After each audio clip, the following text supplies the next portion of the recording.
When you decide that the mental situation you are in is something that you can no longer bear,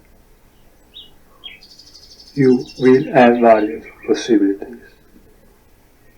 There are people who decide to become homeless,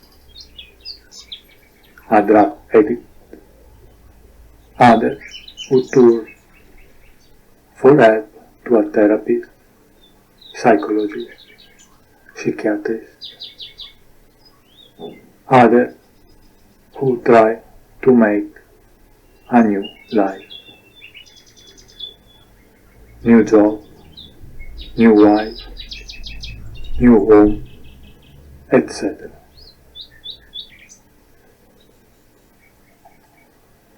These are all temporary solutions. Maybe initially they will be of some benefit, but after some time the situation will be the same or worse than before.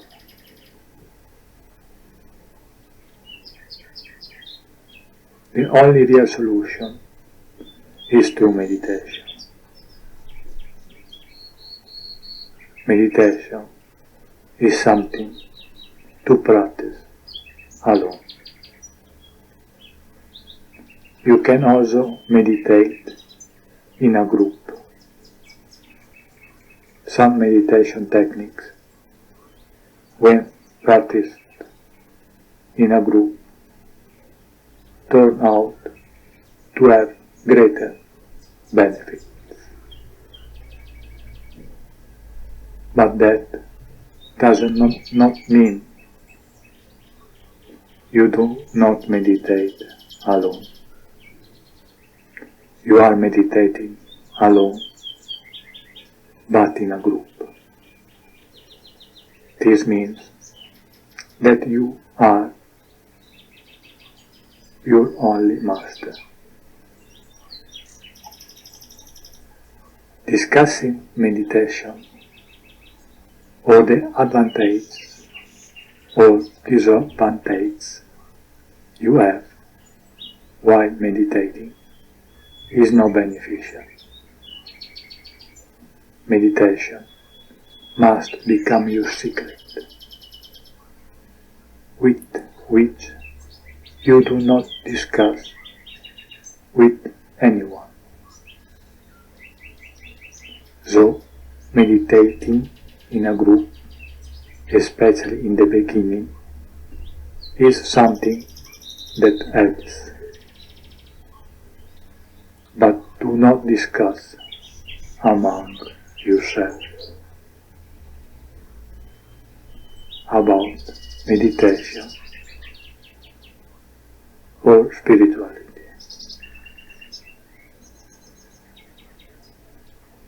One can discuss the Holy Scripture or philosophize on the talks on theologians or mystics.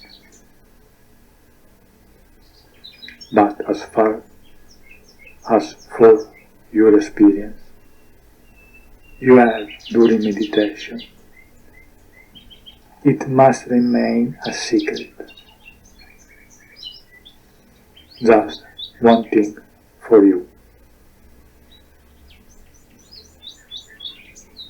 You obviously have to learn a technique. So you will have to learn it from someone. Ask questions about how to practice the technique you have chosen, but that is all. You have to learn how to perform the technique precisely. Once you understand how to perform the technique,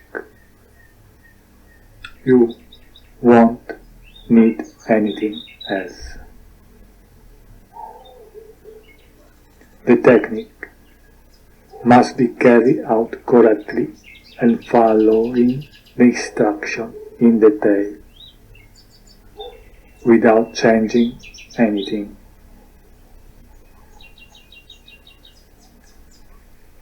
Keeping the experience you have during meditation a secret, not to let anyone know that you are meditating, belongs to the Sufi tradition.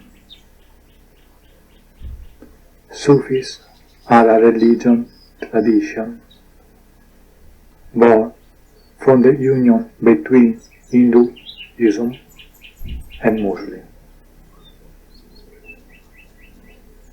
When the Muslims invaded India, the two religions came into contact. Thus, the birth of this incredible religion, Sufism.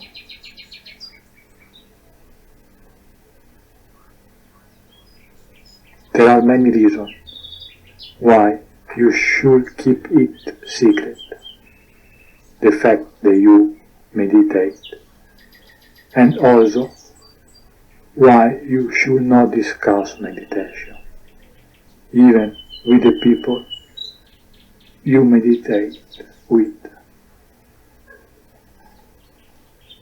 The main reason why it is best to keep that fact that we meditate a secret is to avoid creating a new psychological image of oneself.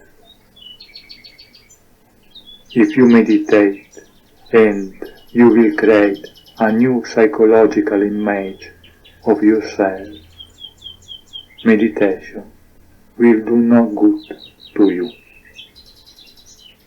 It will be just another mental issue, nothing more. This is why a master, like Jiddu Krishnamurti, has always been against any religions, organization, and any meditation technique. Unfortunately, he was right.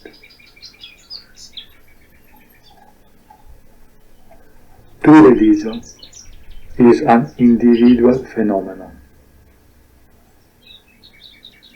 The speaker is not aware to creating a place where several meditators gather to live together. But these meditators should work deeply, not to build new psychological images of themselves. A sure way to avoid creating a psychological image is to live alone and in solitude, without belonging to any group. This is what the speaker has been doing for years, keeping changing place every 2 to 3 months.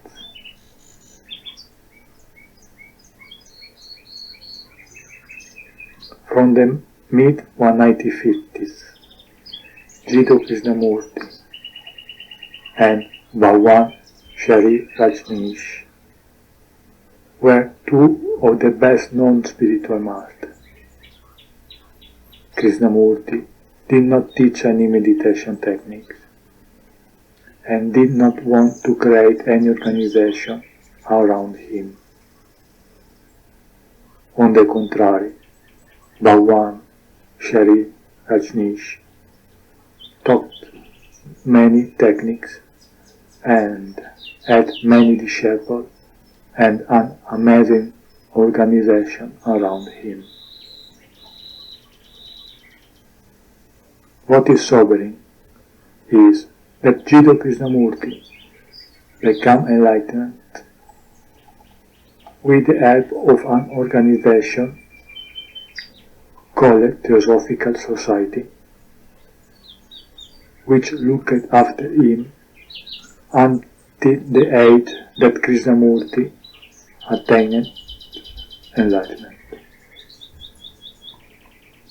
The moment Krishnamurti reached enlightenment, he dissolved the organization that had sprung up around him.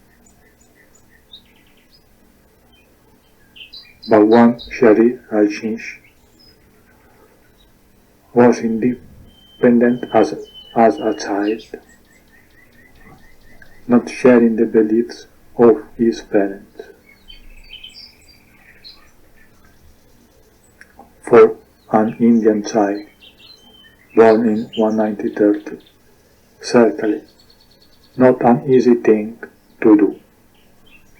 He has always been a rebel, a child and later a man, always opposed to everything. So, what the two masters taught once enlightenment was somehow contrary to their own experience. The speaker can understand why. Krishnamurti has suffered a lot growing up within an organization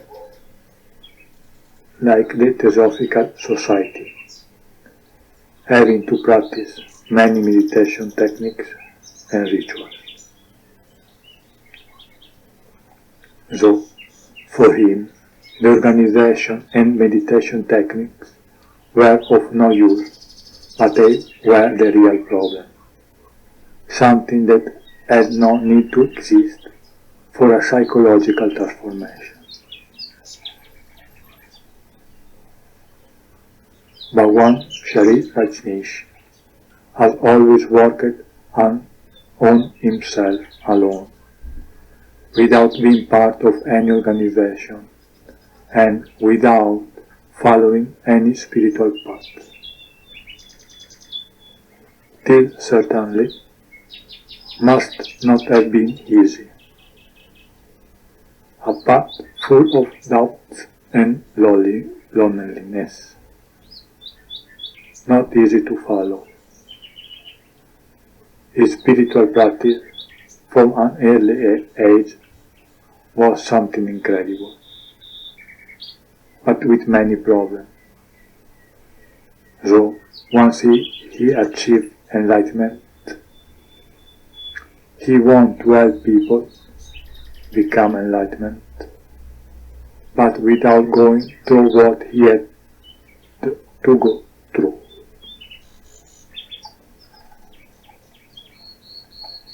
Krishnamurti and Bhagwan, out of compassion for others, have tried to build a spiritual path to enlightenment, while minimizing suffering. Try to make enlightenment accessible to everyone. For the speaker, the two different teachings must be united. Perhaps this is why existence has made these two men so different and great, incredible great, live together. History has known many great men, but the speaker is so grateful to existence that it made it possible for him to be born after these two men, to be able to listen to their teachings. So, for the speaker, these two masters must be united in a single teaching. By this, the speaker means practice meditation technique, but don't get attached to them and don't hope they will be of any use. Live in groups, create spiritual organizations, so you don't have to live in society, but live alone, like you were no part of any organization. Live together, but alone. Have a partner, possibly of the opposite sex, but live psychologically alone. Do not stay celibate, but do not have children. If you are lucky enough to meet a master, abandon yourself to him, but never become dependent of him. Listen to what he says, the same way you listen to the bird singing. That is, without interpretation or without waiting to draw any knowledge from it. The only purpose of life for the human being is to become enlightenment. Anything else is simply a waste of time. Thank you for listening.